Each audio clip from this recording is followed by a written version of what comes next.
Қайырлы күн қыздар, мен бүгін сіздерге ыстық шаймен желініп кететін тәтті белешейдің рецебін ұсынатын боламын. Бар жоғы осы құраммен жасалады. Ол үшін бізге керегі жылы су, тұз, секер, дрожж, сұйық май керек және ұн керек болады. Алдымен жылы суымызға дрожжды салып, біраз қасық секерімізді салып, жақсылап араластырып аламыз. Одан кейін сұйық майымыздың жартысын құйып, осылай тағы да араластырып аламыз. Араластырып болған соң 10-15 минуттай көтерілуге қоямыз дрожжымызды. Дрожжымыздың беті осылай болып тұрады. Енді аз-аздан ұнымызды саламыз. Ұнды бірден салып жіберуге болмайды. Тестіміз қатып кетеді. Жайлап біртіндеп салып араластырып отырамыз.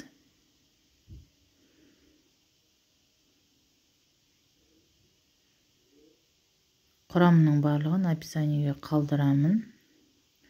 Бізде қоймалжыңдау массы болған кезде сұйық майымыздың жартысын құйып жібереміз.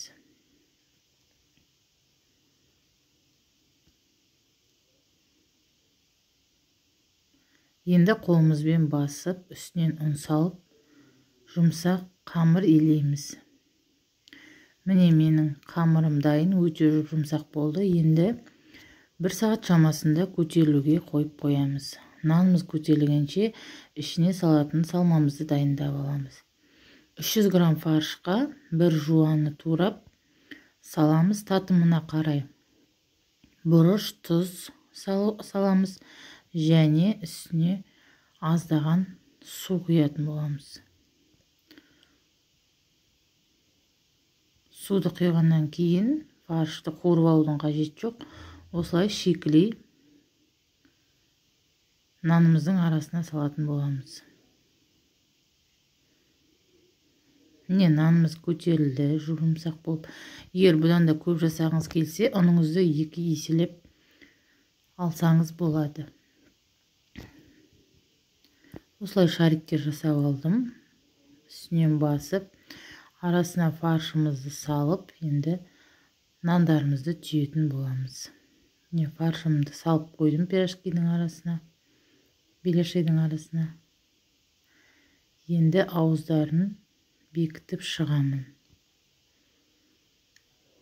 Бұл жерде ешқандай оқтау пайдаланбаймыз. Осылай бекітіп аузын үстінен басамыз. Қызып тұрған майда қып-қызыл қылып пісіріп аламыз. Міне менің пирожкилерім дайын болды. Өте жұмсақ. Жасап көріңіздер. Менің каналыма тіркеліп лайк басып, комментарий қалдыруды ұмытпаңыздар. Сіздермен бірге болған Өнер Жетпісбайқызы. Алдағы уақытта сіздерді оңай әрі қызықты рецептермен бөлісетін боламын.